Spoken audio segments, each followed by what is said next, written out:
I hate playing against this deck. And you know what they say, if you can't beat them, join them. So in today's video, we're going to be playing the Venomoth item lock deck on Pokémon TCG Live. But before we get into the gameplay, let's quickly go over how the deck works. And as always, all the timestamp will be down below if you want to skip around the video. Here's the deck list, and I'll have it in the description as well if you want to copy and paste it on Pokémon TCG Live. Venomoth is your one and only attacker of this deck. We're going to be using his first attack, which only costs 1 grass energy, and it does 30 damage. But your opponent's active Pokémon is now confused. And during your opponent's next turn, they cannot use any item cards. Even though it does barely any damage, not being able to use item card really slows down your opponent, which is why we pair Venomoth with Froslass for its ability, which states during Pokemon checkup, you put 1 damage counter on all Pokemon that has ability, but you do not put any damage counters on any Froslass. So basically, you start with Venomoth and have multiple Froslass set up and slowly start putting damage on all your opponent's Pokemon. We're also running 1 Munkidori and 1 Dark Energy, so we can use its ability, which states once per turn, as long as you have a Dark Energy attached to him, you can move 3 damage counters from one of your Pokemon to your opponent's Pokemon. And lastly, another key card to this deck is Neutralization Zone, which prevents all damage done to your Pokemon that don't have a rule box by attack from Pokemon EX or Pokemon V, and all your Pokemon does not have a rule box. The deck is pretty simple, but if you have any questions, please let me know in the comments. Alright, let's get into multiple gameplays on Pokemon TCG Live.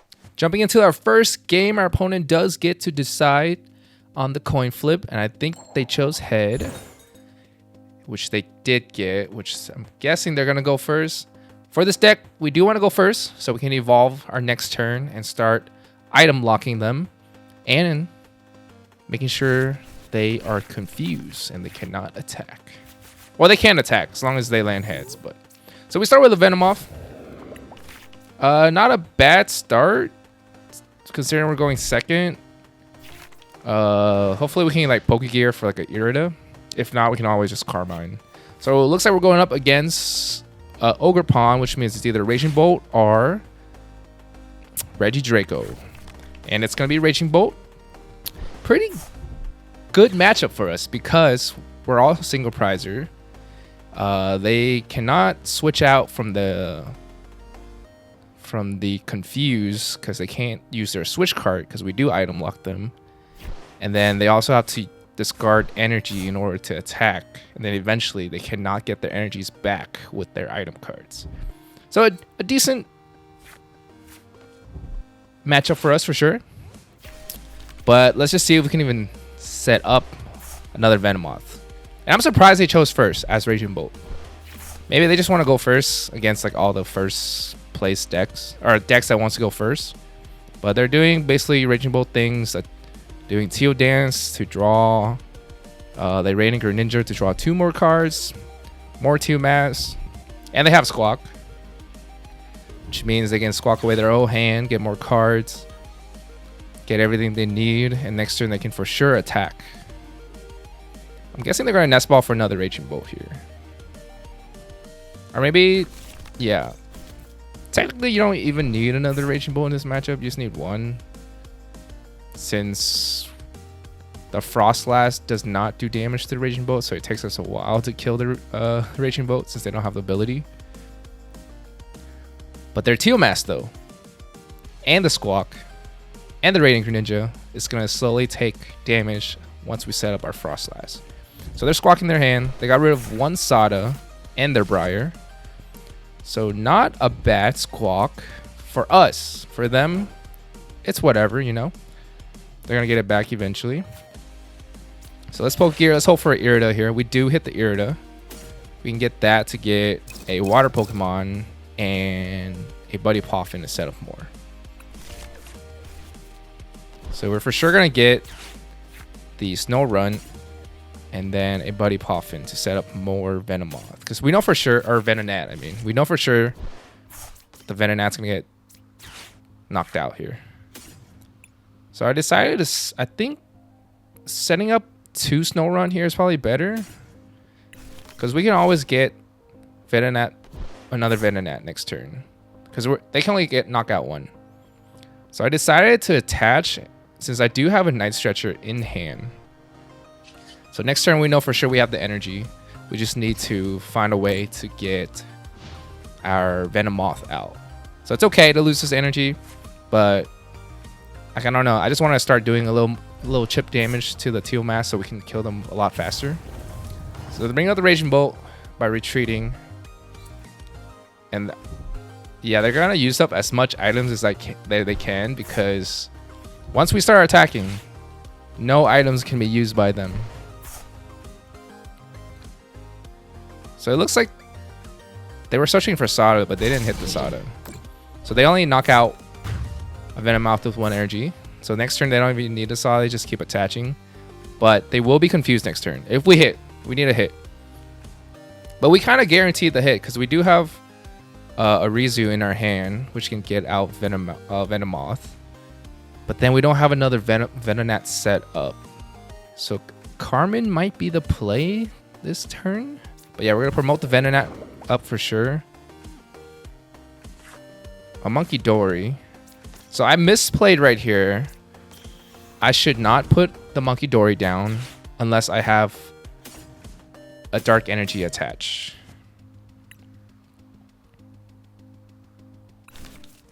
I decided not to get the second Venonat because I'm probably going to Carmine next turn. But yeah, I should have not put the Munkidori down until I get the Dark Energy to start doing it, because the Froslass is going to start doing damage to me. But that's okay. We learn. Like I said, I didn't even say anything, but this is my first time playing the deck, basically. I just chose a cool little deck to showcase to you guys. So I'm learning the game, or the deck, as I go. But as you can see, the Froslass put 2 damages to all Pokemon with abilities, or 1 each, basically, and I have 2. And then we do 30 damage to the active for only 1 grass energy. And they're confused. But they hit the heads, which means they are not confused. But they're using Burst Roar. They decided to Burst Roar instead of attack. Very interesting play. So we still have a Venonat. So now we start doing a bunch of damage. Our Munkidori is taking damage, though. We need that Dark Energy. And we're probably Iono here, since we get to see 6 cards instead of just 5. And they put our opponent down to 5 as well. So we got a Buddy Hoffman to set up more Venonats. We can counter Catcher up. Yeah, for sure. Venonat and Snorunt. We always want to have 2 Venomoth or Venonat set up. Let's bring up like a Squawk. We want them to waste their energy to retreat, so they can't get energies back. So yeah, let's confuse them. Do a little damage. Start knocking this guy out faster as well. And then if we can get out another Froslass in a few turns, we can probably get like 6 prizes. They're just basically slowly killing themselves, thanks to Froslass. They have the Sada, so we know for sure they can retreat and attack. But like I said, we're wasting their energy resources. And they have no way to bring it back as long as I keep item locking them. And we do have Venomoth in our hand next turn. So we are able to attack as long as we hit the energy. So all they need is 2 energies. But like I said, they're slowly getting less energies. And they're unable to get it back. And our Munkidori is slowly killing himself too, which is, like I said, is a misplay on my part, and that's gonna put us a turn behind because they will knock that out. So yeah, we evolved the Venomoth here. We can Super Rod back some of the Venonats, maybe an energy, so we can for sure hit the energy. Yeah, I'm debating. I don't want to put too much card back because we are Ionoing, but I said, you know what, it's okay. We're gonna hit the energy. If not, I'll just cry. And we did not hit at all. So literally, Munkidori is going to kill himself. And our Venomoth will also die as well. We are a few turns behind. But it's okay. I think the reason I want to put this game in there is to, you know, never give up. Because no matter what, there will be a way to catch up, especially playing a single prize deck against a 2 prize deck. And even if we can't attack, our Froslass will slowly, like I said, kill all their Pokemons with ability. Because if you look, their Squawk is only 30 damage away. The Radiant Greninja is also 30 damage away, which means if I end my next turn, those guys will be dead. They get to use all the items they want this turn, and maybe next turn. And then we also lose our Munkidori, so they're taking 2 prizes. So we're extremely behind, but that is okay, guys. It's okay. They get one, and then we end their turn, and Munkidori kills himself. Or not kill himself, but the Froslass ability. But it's okay. We're going to kill the Squawk and the Raining Greninja after this turn. So we're going to be up, or kind of even in prizes.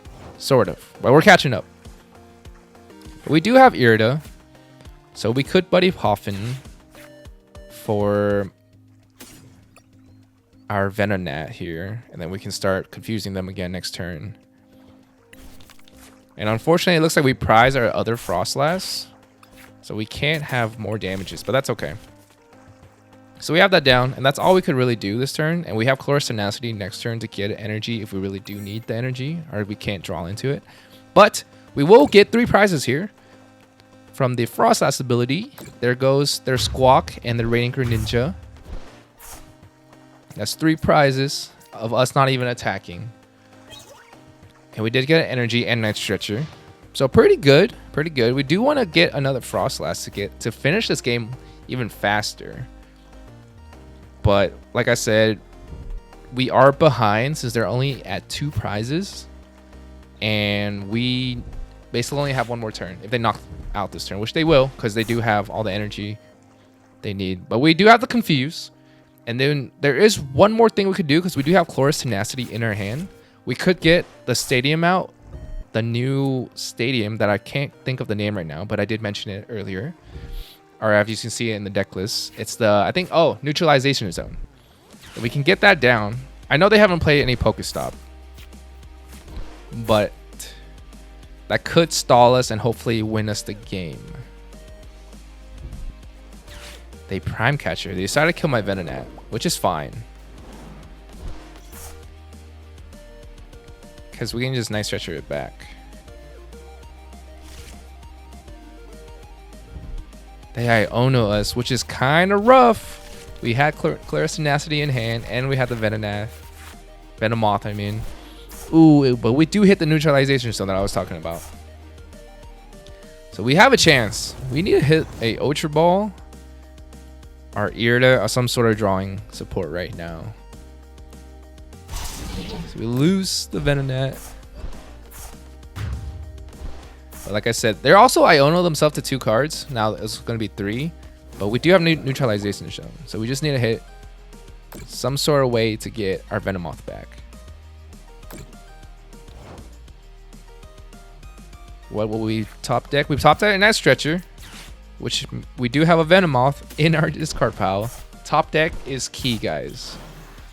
So we can attack with the energy, and then we put down Neutralization Zone, which means Pokemon Rubox cannot knock out my Pokemon. We stun him. And then our Froslass putting in work in the back there. Once they end their turn, one of their Grass Overpond, the one in the middle there, is going to get knocked out. And then even if we don't attack next turn, the second Overpond's going to just knock out.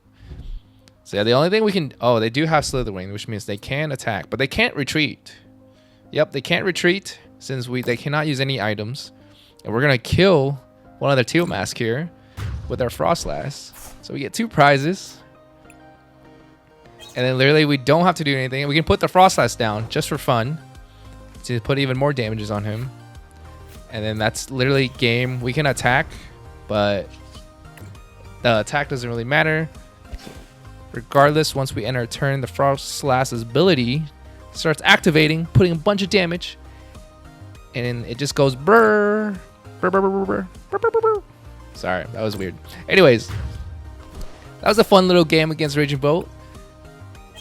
And that's GG to our opponent. Jumping into our second game, we do get to decide on the coin flip here, and we chose heads, and we landed it, which means we get to choose to go first. We always want to go first, even if we have a bad start. Most deck now really do want to go first. Not a bad start at all. We have Snorunt, so we can start that, and then we have Buddy Poffin to set up our Venonat. But we don't have an energy to attach, so we can't even attack next turn. But hopefully they are playing some sort of deck that maybe they can kill us, so we don't even have to retreat. It's Hoot Hoot. which means it's most likely going to be Terapagos. Pretty okay matchup for us because we do have Neutralization Zone and we have Temple of Sinnoh. So since we misplayed last game putting the Munkidori down, I would not put that down until we get the Dark Energy or when we have damages stack up. So yeah, it's definitely Terapagos. They got Fan Rotom, they got Duskull. Fan Rotom's probably gonna search out Hoot Hoot and Noctowl, maybe a Pidgey as well. But we know they can't attack next turn, so it's kind of scary because they, with Duskull evolving to Dusknoir, they can pop a Venomoth and they can kill whatever's in the active. So I think we should probably try to find a way to set up more Venonat next turn. Their board's looking kind of crazy. 2 Duskull. That is very scary for us, but let's see what we can do. What is our top deck? We get a Buddy Poffin. Not bad. We can set up another Snorunt and another Venonat. Yeah, we should get a Venonat because one of their Duskull can knock it out. Maybe they have 2 Duskull that can knock it out. Yeah, I decided to use Arezu here because we haven't supported for turn, so I was like, why not? Let's start putting some damages on their Fan Rotom. And yeah, we start evolving just so it takes them a little more. Regardless, a Dusknoir will kill a Venonat or Venomoth, so it doesn't really matter. But we also whiffed the energy there. I could have Colress Tenacity there to try to get an energy, but I'm just hoping they kill my active Froslass here. And next turn we have an energy to attack. So Noctowl, probably get like a Research, a Rare Candy, and Ultra Ball to get Pidgeot EX here probably. Got another Noctowl. They can do a lot of things. Get Pidgeot, blow things up. They need a switching option though if they do want to attack. So I feel like this Noctowl is definitely going to get some sort of switch card, maybe a Switch or a Prime Catcher. A Switch, okay. I'm surprised I didn't get the Prime Catcher and trying to kill them my Venomoth in the back, and then they can just Dusknoir. If they have the right cards, they can Dusknoir twice. And I absolutely have no way to item lock them or attack. Looks like they switched to the Terapagos. They're gonna Ultra Ball for. They got rid of their Rare Candy. What are they doing? Because the last card they have in their hand is a Research. Got another Terapagos. Very interesting play by our opponent, for sure.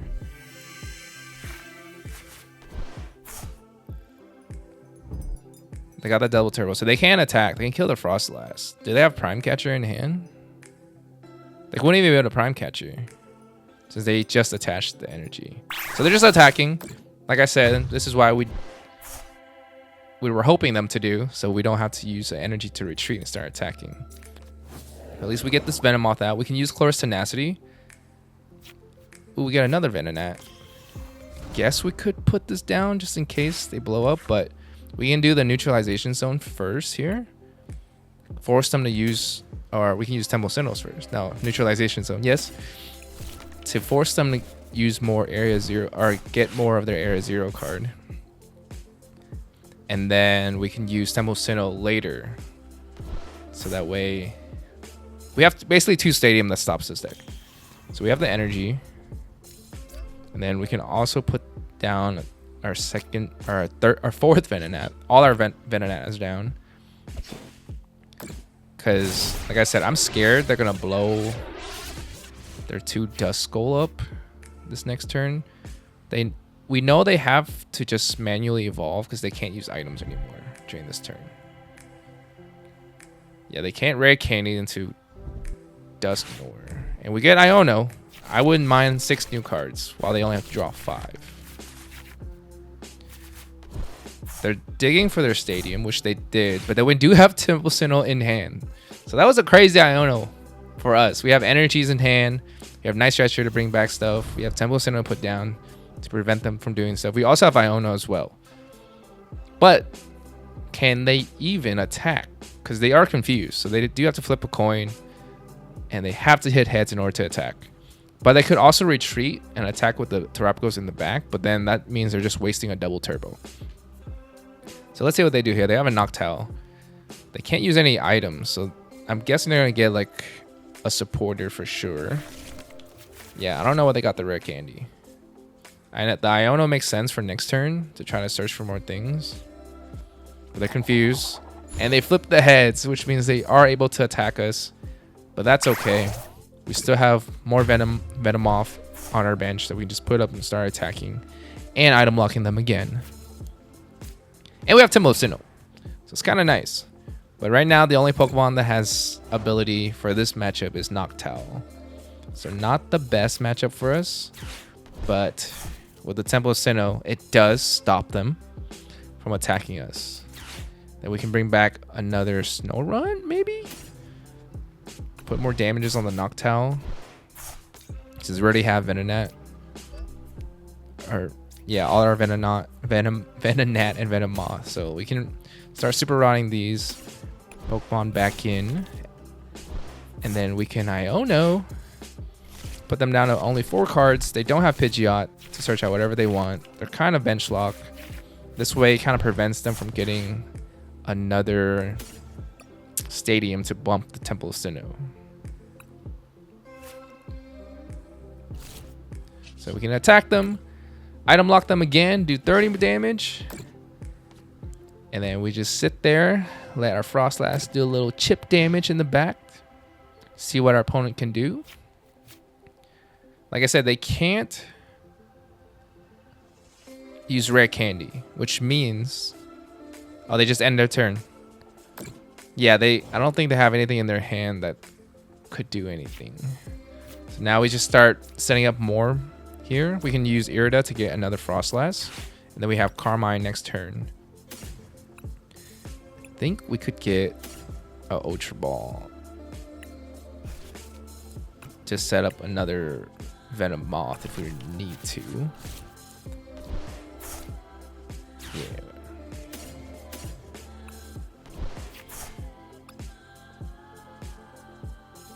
Oh, I want to do... Oh, I'm doing the Munkidori so I can put more damages now. Yeah, so we put Munkidori down. We Earthen Vessel for the Dark Energy. But we already attached this turn, unfortunately. But it's okay. We don't have any damages this turn anyways. But the Froslass will start doing damage to our Munkidori, and then we can use the Dark Energy to use Munkidori's ability to start pushing damage onto our opponent's side of the field. Which we're going to target that Pidgey, most likely. Even though they can't rare candy into a Pidgeot, I'm just scared they're going to, like, I don't even know, manually start evolving Duskull into Dusclop and then Dusknoir. But we'll see what they can do here.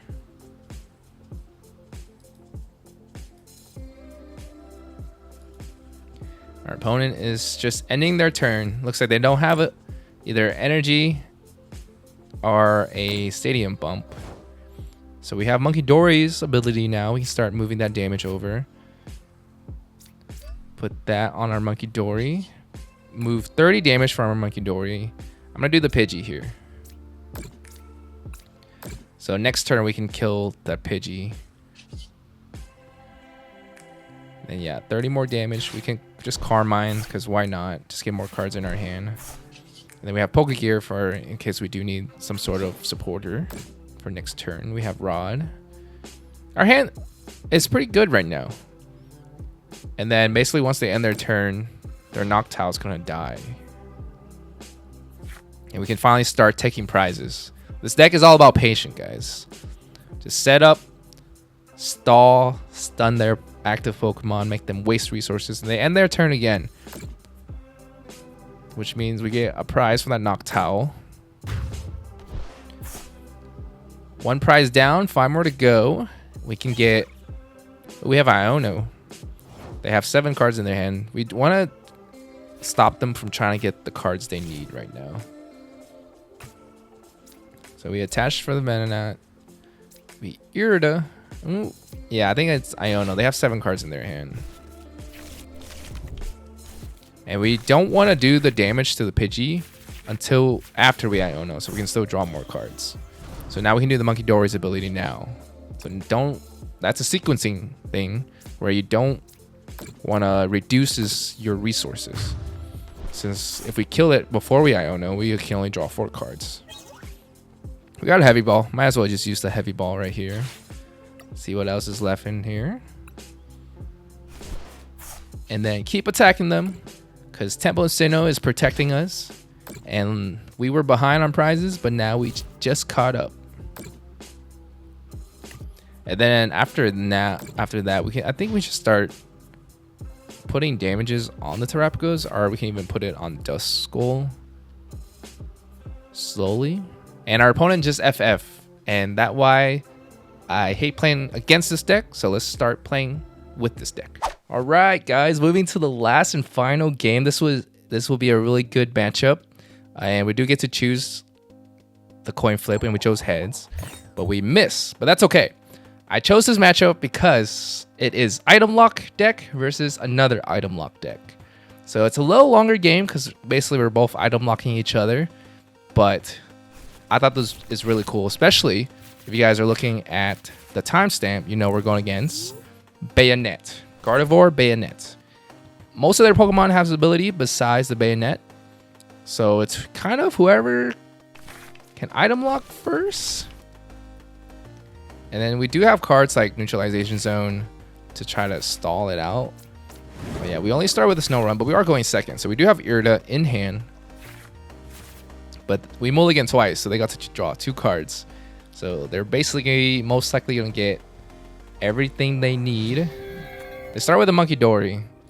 This is actually a pretty funny matchup because it's literally just going to be like Munkidori's put damage over to your opponent, and then opponent use Munkidori to put damage back to us. So like I said, stick around. Very interesting game. They Ultra Ball for Ralts. They got 2 energies in the discard already, and they have a Shuppet start. But we do have 2 turns because unless, I'm not sure if they run the Rare Candy version, but if they run Rare Candy, then yeah, they can start attacking next turn because they can retreat unless they can attach for turn right now. But they only have 3 cards in hand. I think they should have kept one of the energies to retreat into a Shuppet next turn, and they can start item locking me. Yeah, so they have two Shuppet down. We're definitely gonna Irida here for Buddy Hoffin and another Snorunt. We can set up 2 Venonat. Sorry, I keep saying it wrong. This is already the 3rd game. Okay, so 2 Venonat, and then we have Carmine next turn. It kind of feels bad to get rid of Night Stretcher and Super Rod. I just put the Jamming Tower down just because I feel like why not, in case they Iono us. That card is not really needed in this matchup, sort of. They're running Trekking Shoes. They have Gravity Gemstone, so Jamming Tower is very needed in this matchup, but it's okay. I think they only run Artisan. Will they hit the Artisan, get rid of our Jamming Tower? There's the energy, but with the Jamming Tower, we are good to retreat, but we didn't get the energy last turn. So we have all the Pokemon we need in our hand right now. We can start evolving Froslass, putting damage on the Munkidori. They don't have a Dark Energy yet, and we know they can't put a Dark Energy their upcoming turn because they do want to attack. But yeah, we can't retreat regardless, even if the Gravity Stone is active. I think I'm getting a Pokégear for next turn. Hopefully we don't get item luck next turn, of course. Or we just use the Pokégear now, actually. Let's start using all our items. Yeah, just get Snorunt, Venonat. We can use the Pokégear now, hopefully secure. Yeah, we're going to definitely get the Iono. So next turn we have ways to get out of this. But only the bad thing is if they get rid of our Jamming Tower, we need 2 energy to retreat from our Froslass. So we're kind of behind-ish. But so are they. And most likely they got rid of our Jamming Tower, and they probably have Iono, or they have Curly to start drawing. They have the energy to attach. Do they have the Ultra Ball? They have a Mew. Do they have the Ultra Ball to get Banette EX or even a Curlia? They're thinning their deck first. Probably another Ralts here. Get rid of their more draw engine for them. But hey, they don't have Dark Energy, so their Munkidori is slowly dying. And they put down the Mew EX, which means that's also going to start getting damage. And we know that Banette EX, the first attack that item locks us, only does 30 damage. Well, they land the heads. They do not land the heads, so we are still able to use items. But I guess that doesn't really matter, because we just need to get energy, which hopefully we hit from this Iono here. Yeah, we're putting a lot of damage on their board, which is good. Got the Pokégear. I'm going to put down the Temple of Sinnoh, because if they Iono us, I don't want that anymore.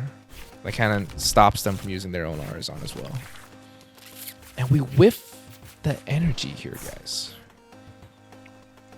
So all we could do is use this Ultra Ball to get another Froslass. Start doing damage, but we do have Iono and Carmine next turn.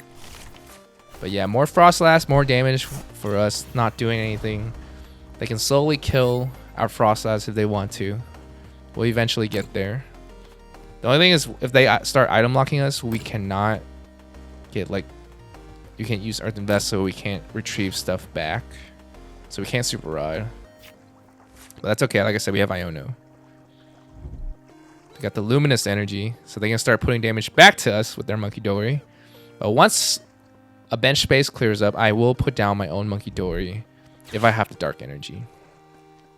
Look at all these these items they're using. It's surprised me that they have not found a Curlia. There's the Curlia. That's their draw engine, but Curlia is a Pokemon with ability, which means our Froslass will start knocking them out eventually. About 2 turns. A little more than 2 turns. So we do have energy in hand, so we can retreat here. They got rid of the Sinnoh, which don't really matter at all in this matchup. They're putting damages. I'm guessing they're going to try to kill my Venomoth. So we can retreat here. Because their Banette's going to attack for 30, so our Froslass still alive. There's the Banette EX. But I just realized we can't even retreat. We need 2 energies. So we need 2 turns. We'll get there soon. We'll get there soon. We'll attach the Grass Energy onto the Froslass. And then we can Arezu probably, depending on what we top deck, but we can Arezu to thin out our deck more. Get more energies into our hand. We can Carmine next turn. The turn after, I mean. We got Manaphy, not needed.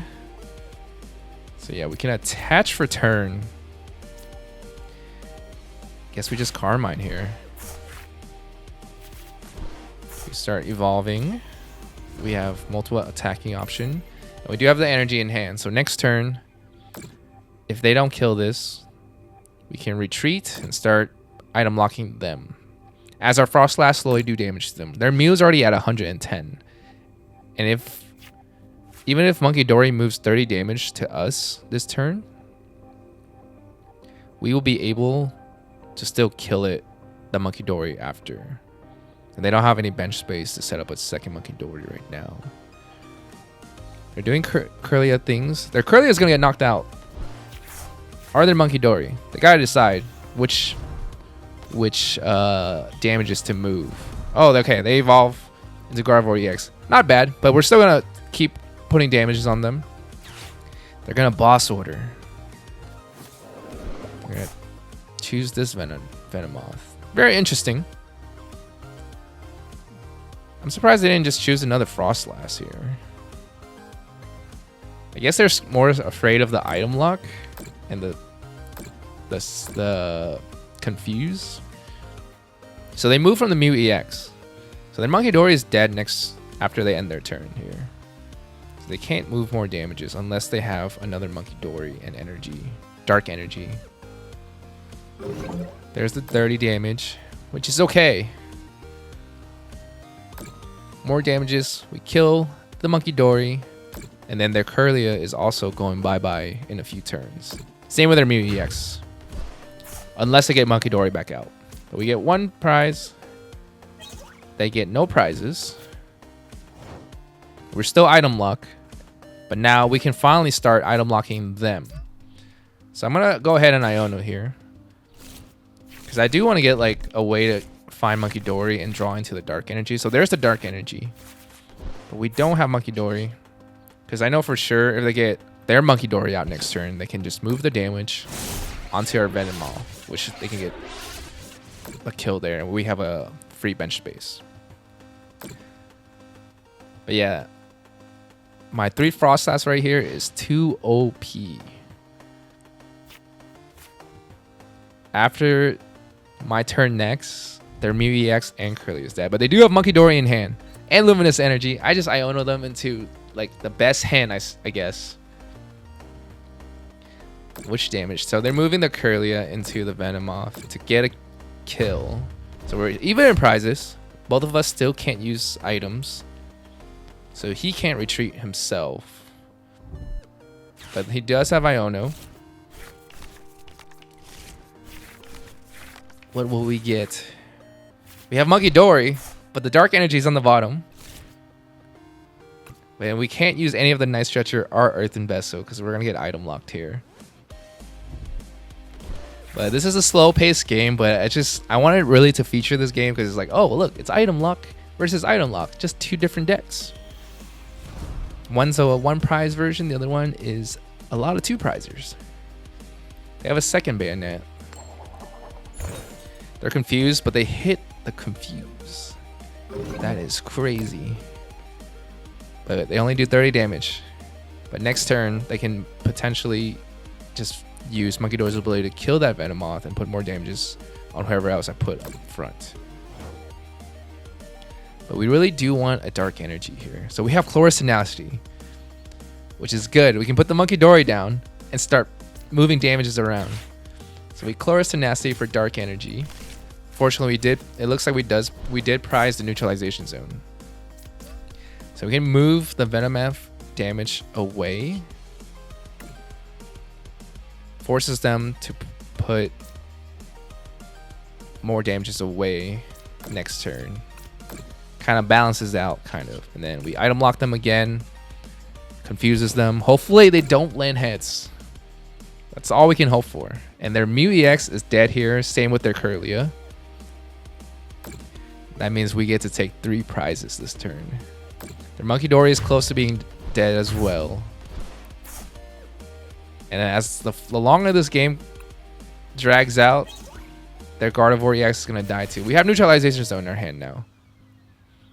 Which means we can put that down next turn, preventing them from just normal attacking us with their rule box Pokemon. They can still, I believe they can still item lock us. They just can't do damage. And they can't, unless they have boss, they can't bring up anything else to try to stall. But I guess they could retreat. Yeah, they could just retreat, use Gardevoir EX ability to put damages on themselves to accelerate energy from the discard pile. They're deciding to put more damage. Oh, I guess, is Gravity Stone both yours and your opponent's? Is that why they need 3 energy?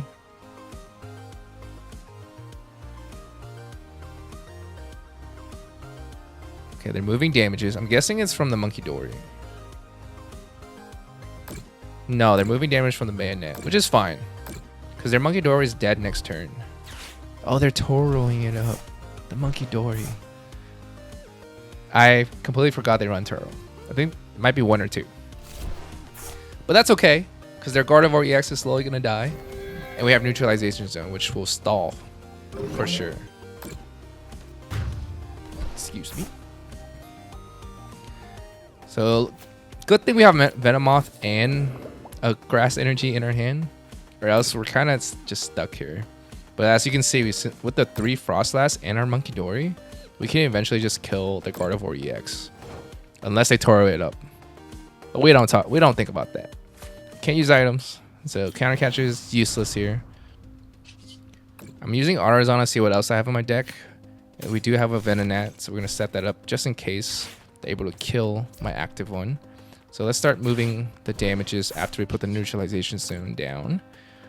Move the damage from our Munkidori in onto the Gardevoir EX here. In just 2 turns, that Gardevoir EX is dead. So right now, they have no drawing engine unless they have Iono in their hand, and they cannot attack unless they have a stadium bump. So yeah, next turn, that Gardevoir EX is dead. They cannot do anything. Even if they knock out my Venomoth here, as long as I have my 3 Froslass and my Munkidori, it's basically GG. So I wouldn't say this is a better deck, like a better item lock deck than Banette. I just like it more because it's all 1 prizers. Of course, Banette is doing a lot more things that you could do with it, and it's performing pretty well in a lot of regionals as well. If my boy is watching this, my friend Carlos actually took this to a League Cup at my local tournament, and he top 8 at the cup, so it's pretty good. They don't have a stadium bump. They have no way to attack. So now their Gardevoir is at 300 damage. All we have to do is use Munkidori's ability to move the damages to the Gardevoir EX, and that's basically GG. Or we could have just even ended our turn and the Gardevoir EX would have died, and that's the last 2 prizes that we have. And that is GG once again. That's it for this week's video. Please let me know in the comments what I should play next. And in the meantime, you guys can check out my other videos right over here. And if you're not subscribed, please hit that subscribe button, and we'll see you guys in the next video. Whoosh!